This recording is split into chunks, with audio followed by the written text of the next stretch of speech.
Muito boa tarde, chamo-me Marcelo Rebelo de Sousa, sou professor de jovens mais velhos que vocês, mas hoje vou matar saudades das milhares de aulas que dei ao longo da minha vida e venho homenagear esta equipa, estudo em casa e agradecer-lhe, agradecer como professor e agradecer como Presidente da República. O tema é lições da pandemia. Todos vivemos a pandemia. Estamos a viver a pandemia, vamos viver a pandemia durante um tempo, mas primeiro queria abraçar os professores que tanto trabalharam para porem de pé estas aulas.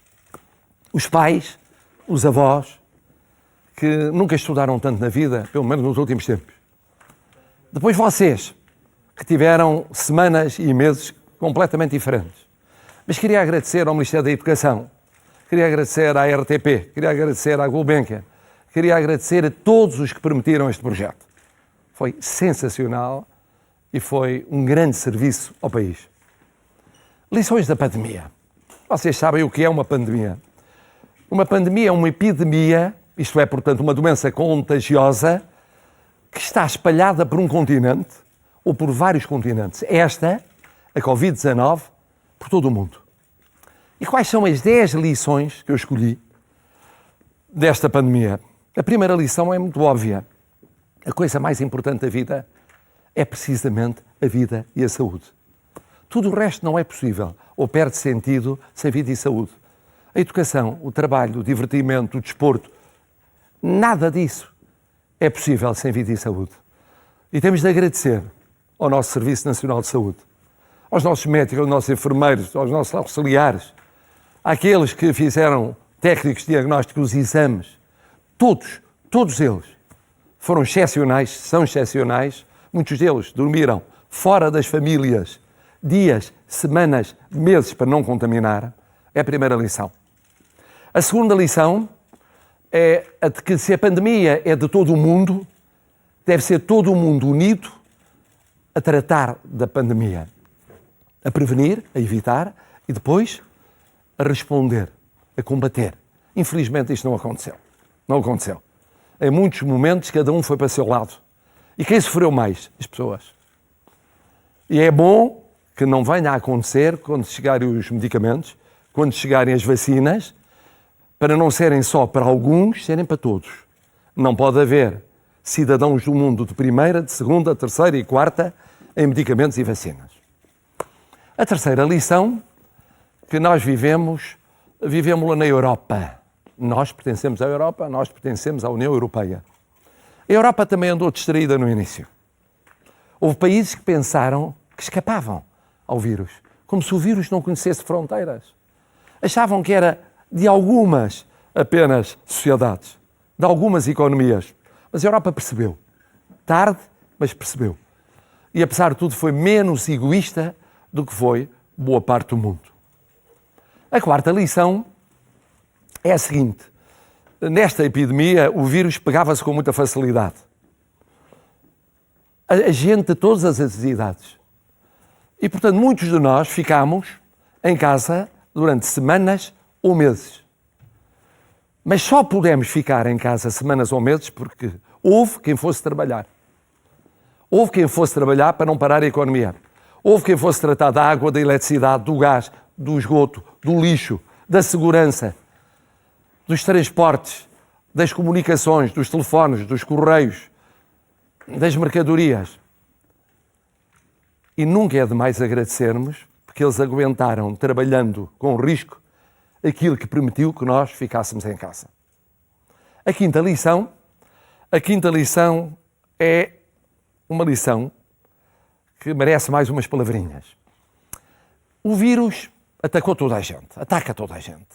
Mas ataca sobretudo quem? Os mais idosos, como eu, que tenho 71 anos, verdadeiramente 71 anos e meio. Os mais doentes do coração, dos pulmões, de cancros, de doenças mais graves. E a nossa obrigação, e a vossa obrigação, vocês são mais novos, não pensarem que são eternos e não pensarem que não devem seguir as regras de saúde.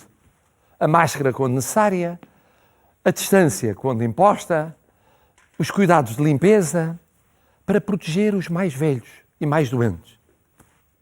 E ao mesmo tempo pensarem aquilo que lhes devem, que nos devem. Porque nos devem muita experiência, muito trabalho ao longo da vida e até tratarmos de vós.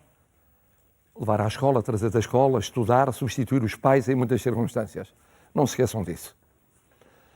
Uma outra lição desta epidemia é que o vírus ataca todos, mas ataca sobretudo os mais pobres, os mais fracos, os mais carenciados. Esses têm menos capacidade de resposta, porque não têm teto, são sem abrigo, porque têm casas sem condições, porque vivem a camaratas, porque não têm água, porque não têm eletricidade, porque as condições de saúde não são as mesmas que muitos de vocês têm. Ora, nós temos que mudar um bocadinho o país. Porque se é verdade que temos 1 de quase 3 portugueses que está em grupo de risco, o tal grupo dos mais idosos ou mais doentes, temos 1 de cada 5 residentes em Portugal, portugueses e estrangeiros, que vive abaixo do nível de pobreza. Ou seja, que tem menos capacidade para resistir ao vírus. Quando um dia se fizer os estudos, ver-se-á que, embora haja mais ricos que também foram tocados pelo vírus, foram sobretudo os mais pobres que sofreram com o vírus. Em Portugal, como por todo o mundo. Uma outra lição, que eu chamaria a 7ª lição. E essa 7ª lição é sobre os milhares de imigrantes. Sabem que nós somos um país espalhado pelo mundo. E são milhares de imigrantes que quiseram vir a Portugal nas férias da Páscoa. E nós tivemos de lhes pedir para eles não virem sacrificando o encontro com as famílias. Muitos deles estavam desempregados ou tinham o trabalho parado nesses países onde as economias travaram. Para não virem, para não haver o risco de aumentar o contágio. Vinham de países onde, naquela altura, o contágio era anterior e mais forte do que em Portugal. E sacrificaram-se. E agora estamos a pedir aos milhares e milhares que vêm para férias de verão que tenham cuidado no encontro com os avós, com os pais, com os tios, com os familiares, para conseguirmos ir fazendo baixar o número de infectados em Portugal. E o que é espantoso é que os nossos irmãos, espalhados, sobretudo pela Europa, mas também por todo o mundo, perceberam, aceitaram, colaboraram, vão colaborar, percebendo que é uma causa nacional. É de todos. E depois temos uma 8ª lição. E esta lição também exige que eu perca um bocadinho mais de tempo. Vocês passaram semanas ou meses, como eu passei, em larga medida, fechados em casa, com os vossos irmãos, se for o caso de terem irmãos, com os vossos pais, com os vossos avós, se isso é que aconteceu, e estiveram distantes dos outros familiares, distantes dos vossos amigos, dos vossos colegas de escola. Muito tempo. Nunca tinham estado tanto tempo, nem em férias grandes, longe desses familiares, amigos e colegas. Isto às vezes foi um cansaço. As pessoas cansam-se. Foi mesmo uma irritação. E de vez em quando uma guerra. Mas agora olhem para o aspecto positivo. Nunca, nos últimos anos, tiveram, porventura, tanto tempo juntos com os vossos irmãos e com os vossos pais. Porque os pais têm trabalho. E não estavam em teletrabalho. Normalmente não estavam a trabalhar em casa no computador. Os irmãos estavam noutros anos, de outras escolas ou da mesma escola. Encontravam-se de vez em quando ali, foi de manhã, à tarde, à noite. Juntos. Isso é uma sensação única. Única porque mesmo quando não corre bem, quando se irritam, quando são cansados, quando estão fartos, a família é a família. E puderam estar com aqueles que são os mais queridos, os mais próximos de vós, mais tempo, para se conhecerem melhor. Acabaram por descobrir qualquer coisa na mãe diferente, ou qualquer coisa no pai, ou no irmão. Isso é inesquecível. Porque é do melhor que nós temos na vida. É realmente o podermos conhecer bem os que significam mais para nós e para a nossa vida. E depois temos uma nona lição. E esta ainda precisa de mais tempo. Mudou muita coisa na vossa vida. Vocês não notaram, são novos. É a primeira vez que têm uma experiência destas. Eu já vivi algumas epidemias, nada comparável com isto. A gripe das aves, a gripe A, foram, apesar de tudo, mesmo quando muito intensas, foram curtas. Esta foi longa, dura. Olhem agora para a China, em que aparecem casos que muitos consideram podem vir a ser uma segunda vaga ou não. Quer dizer, pode haver uma segunda vaga, não se sabe quando nem como. E nós ainda estamos a viver o fim da primeira vaga. O que é que mudou na vida? Olha, nunca se estudou tanto através da internet e com o apoio da televisão. Com o apoio da RTP. Nunca se tinha feito esta experiência. Há muitos anos, e quando se fazia não era assim, tão concentrada. Nunca se trabalhou tanto de casa com computadores. Nunca se falou tanto com amigos, colegas de escola, parentes, colegas de clube, de grupos, de toda a natureza, através da internet, como se falou nos últimos meses. Depois, não sei se aconteceu com vocês, mas aconteceu comigo. Eu descobri o valor das pequeninas coisas. Quando nós não podemos sair de casa, não podemos viajar, não podemos ir à praia, não podemos ir correr, não podemos praticar desporto, não podemos estar com os amigos, não podemos jogar à bola nas escolas, não podemos fazer visitas que gostaríamos de fazer, e estamos ali fechados em casa. Cada pequeno gesto ganha uma importância fundamental. Cada pequeno encontro ou conversa com um amigo, que normalmente está junto de vocês, junto de nós, mas ali está longe. Ou com alguém que está mais distante, ainda mais distante. Isso ganhou uma importância. E demos importância às pequenas coisas. Normalmente não damos às grandes coisas. As pequenas coisas vivem-se, são pequenas. Nada é pequeno na vida. Depende daquilo que é a nossa vida. Se estamos fechados, o que parece, noutras ocasiões pequeno, passa a ser enorme. Enorme. Eu, de tanto passear no Palácio de Belém, passei a conhecer todos os cantos do Palácio de Belém. Todos. Passeei quilómetros no Palácio de Belém, enquanto estive confinado. Por exemplo, nas férias da Páscoa, que não foram férias. E isto fica para a vida. Isto fica para a vida. Vai haver mais teletrabalho, mais trabalho em casa com o computador.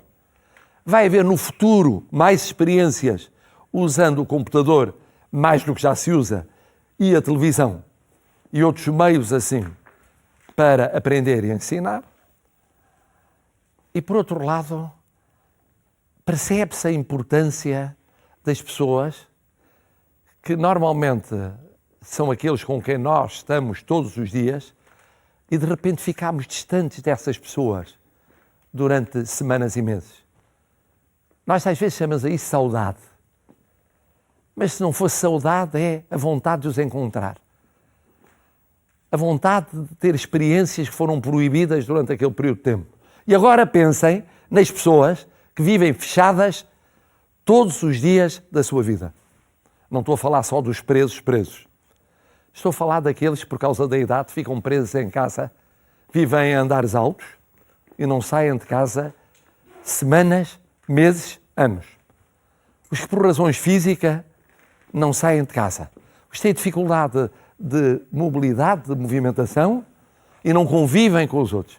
Ponham-se na posição deles, de todas as idades, e imaginem o que é estar preso em casa.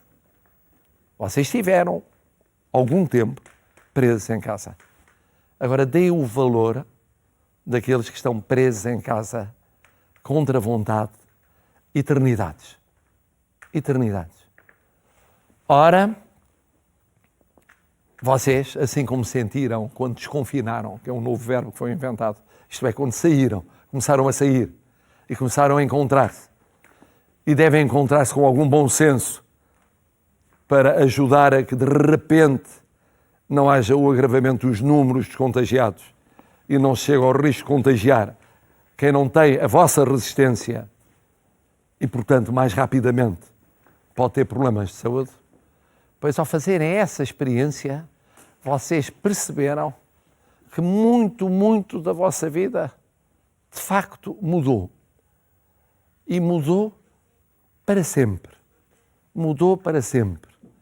Só notarão isso daqui a uns tempos, quando se olharem para trás e disserem, eu tinha 12 anos, 13 anos, 14 anos, olha, não pude ir aos treinos, não pude ir aos jogos, não pude ir às aulas e estar com os meus amigos, não pude ir à praia, a partir de certa altura o tempo já estava bom, não pude ir à praia, não pude nadar, não pude correr, não pude ir a programas que gostava de fazer, culturais também, não pude ir ao cinema, não pude ir ao teatro, ou não pude ir ver espetáculos os mais variados, não pude.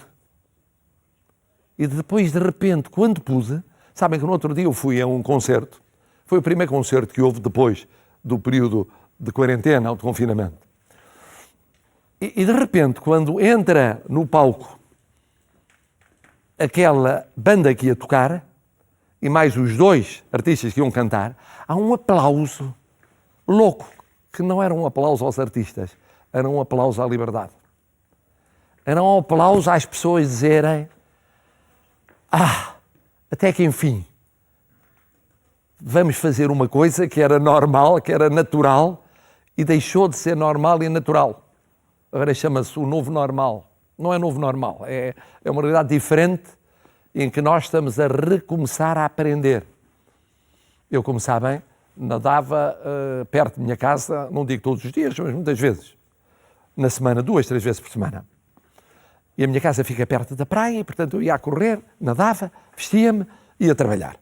Eu vinha de trabalho e aproveitava muitas vezes a hora do almoço para isso, quer quando era professor, quer agora Presidente da República. E durante aquele período em que não era possível ir à praia, eu passeava à noite, já era possível passear, as pessoas da minha idade podiam fazer um passeio higiênico.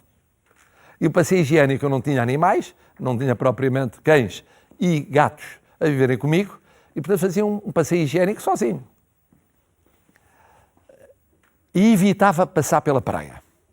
Passava do outro lado da rua e não olhava para a praia, porque me custava olhar para a praia e dizer, eu não sei quanto tempo não poderei nadar. É uma semana, são 2 semanas, são 3 semanas, são 4 semanas, é 1 mês e meio, é mais do que isso, quanto tempo, como é?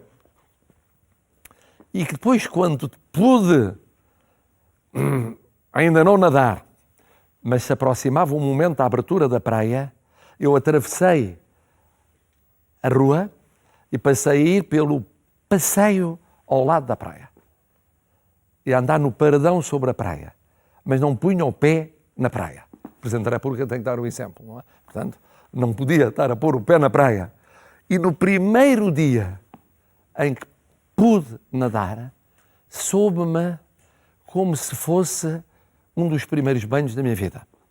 Como se tivesse 5 anos, ou 6 anos, ou 7 anos, foi quando comecei a mergulhar na praia. Que me lembre. É tudo assim. Dá-se valor àquilo que é raro, mas só foi possível chegar onde chegamos, e é bom que seja a melhorar e não a piorar, porque todos fizemos um sacrifício que era preciso fazer. Percebemos que era preciso fazer o sacrifício. Não era preciso andar uma pessoa atrás de todos nós a multar, a proibir, a aconselhar. Nós percebemos que era muito pior, ou podia ser muito pior, se por livre vontade não tivéssemos feito o que fizemos. Custou. Então na vossa idade custou imenso. Porque na vossa idade acha-se que se é eterno. É. Eu quando tinha 12, 13, 14 anos achava que ia viver eternamente. Não morria nunca. Ou morria tão tarde que nem valia a pena pegar nisso. Pensar nisso.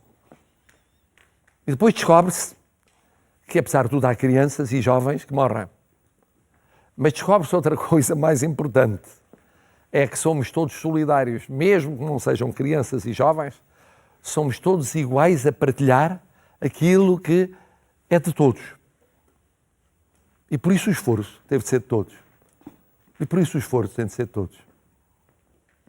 E agora, o que apetece, eu digo-vos o que me apetece, é chegar ao fim a proibição de abraçar e beijar as pessoas. eu tenho a fama de beijoqueiro. Mas é verdade, sou beijoqueiro. A culpa é dos meus pais. Os meus pais realmente educaram-me assim. Era uma família muito pequena, a minha mãe era órfã de pai e mãe, o meu pai era órfão de pai, e portanto a família ficou reduzida a muito pouco. E formámos uma espécie de núcleo duro. E nesse núcleo duro compensávamos o não haver família ampla próxima. Havia pouca. Havia em Celurico de Basto, Cabeceiras de Basto, e muito pouca na zona da Covilhã. Como? Dando carinho uns aos outros. E portanto, eu agora sou igual ao que os meus pais me educaram a ser. E faz-me falta passar por alguém que é um grande amigo, mais do que um grande amigo, um neto, e não abraçar, e não beijar. E no outro dia aconteceu uma cena incrível, que ainda bem que não foi apanhada pela televisão, senão era o fim do mundo. O meu filho, que vive no Brasil, veio cá, foi uma complicação, porque ele vive confinado no Brasil, em São Paulo. E conseguiu vir, fez não sei quantos testes lá e cá e tal. E quando nos despedimos, depois de estar cá quase 15 dias, em que estivemos várias vezes juntos, mas nunca nos abraçámos e beijámos, ele não resistiu, abraçou-me e beijou-me. E eu, de repente, foi assim, no meio da rua, porque ele ia apanhar o avião, e já estava atrasado, como de costume, e o que acontece é, de repente, eu caí em mim e disse, mas eu estou a fazer uma coisa que não posso fazer. Aconteceu. E vamos à última lição. Vocês estão a acabar o ano letivo. Eu sei o que é acabar o ano letivo. O meu ano letivo acabava também por esta altura, um pouquinho mais cedo. Nesta altura eram exames. E ao acabar o ano letivo, este terceiro período que foi o mundo de pernas para o ar, em que os professores foram espetaculares, fizeram das tripas de coração, espetacular. Vocês foram espetaculares. Os pais foram espetaculares. Fizemos todos as tripas de coração e estamos a fazer. Pode acontecer que o ano letivo tenha corrido melhor ou pior para cada um de vocês. Em notas, naquilo que aprenderam, no que estudaram ou não estudaram. Isso acontece. Se correu muito bem, então parabéns, foi ótimo. Mas se correu menos bem, vamos imaginar que correu menos bem. Não fiquem desolados, não fiquem desanimados. Porque não é o fim do mundo. Não aprenderam exatamente tudo o que queriam. Não conviveram com os colegas como queriam. Não é a mesma coisa, apesar de tudo, ter assim, com esta competência, esta equipa fabulosa, a professora Teresa Santim, como ouvi há bocadinho, e as várias professoras, os intérpretes de língua gestual, bom, o que fizeram. Mas pensem no seguinte, vocês tiveram a mais importante aula da vossa vida. Estas aulas foram todas importantes, de todas as matérias, mas a grande aula da vossa vida foi terem vivido o que viveram. Olha, eu nunca tinha vivido outras coisas, nunca tinha vivido isto. E sou velhinho. Vocês, novinhos, nunca tinham vivido e espero que não venham a viver. Que é, de repente, haver uma pandemia que para o mundo. Mas para a América, para a China, para a Rússia, para a Europa, para. Reintroduz as fronteiras, param as pessoas, param as mercadorias, muitas delas, para tudo. Sem saber por quanto tempo. E vocês tiveram esta experiência única no estudo, na convivência com os parentes, com os familiares, a começar desde logo com os pais e os avós e com os irmãos. Tiveram esta experiência que não vão esquecer nunca mais na vossa vida. Nunca mais. Vão passar os anos, vão passar as décadas, e vocês vão viver, obviamente, muito mais do que eu vou viver, vão viver, sei lá, 100 anos, 100 e tal anos, não se sabe quanto tempo, sabendo que não são eternos, mas vão viver, ou podem vir a viver, e lembrem-se desta experiência. Porque foi importante estudarem como estudaram, mas não há aula de português, de química, de física, de inglês, de nada que valha a aula que tiveram de vida. E depois contem-na. Um dia mais tarde, contem aos vossos filhos. Contem aos vossos netos. Digam, olha, aconteceu-me aquilo, de repente, caiu-me em cima de todo o mundo. E a mim caiu-me, com uma idade em que eu tinha tanta coisa para fazer. Não foi dramático porque eu tinha à minha frente 80, 90 anos. Foi pior para aqueles que tinham 5 ou 10 ou 15 ou 20 ou 30. Mas olha, calhou-me. E tivemos de nos adaptar àquilo. E tivemos, olha, nem imaginam, para ir a sítios de pôr máscaras, de guardar distância, de esperar em filas infindáveis, para comer um gelado, para ir a uma farmácia. Nos espetáculos estar separados em filas e separados em lugares. Isto durou e nós não sabíamos quando é que ia acabar, francamente. Porque quando parecia que estava a melhorar num sítio, piorava noutro sítio, num continente melhorava, noutro continente piorava, num país melhorava, noutro país piorava. Contem essa história, porque a escola também é isso. A escola é feita, sabemos, matérias muito importantes para a nossa vida no futuro, para podermos escolher a vida que queremos. E vamos mudar de vida várias vezes ao longo dela. Mas é feita destas lições pequenas, destas lições do dia-a-dia, daquelas experiências únicas. E esta é única. Ter uma nota melhor ou pior não é único. Acontece-nos a todos. Todos tivemos notas muito boas, assim, sofríveis, más e muito más. Não há ninguém que não tenha tido. Todos tivemos momentos felizes e infelizes. Ganhámos um jogo, perdemos um jogo. Zangámos com um amigo, ganhámos um amigo. Recuperámos um amigo. Mesmo com os pais, que são verdadeiramente os únicos na vida que nos amam desinteressadamente, que gostam de nós gratuitamente, mesmo com eles, temos zangas. Fartamos e eles fartam-se ou não.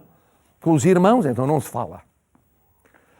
Pois tenham a seguinte ideia, que importante é realmente reter as experiências únicas. Estão a viver uma experiência única. Ainda estamos a viver uma experiência única. Com a esperança de que o pior já passou.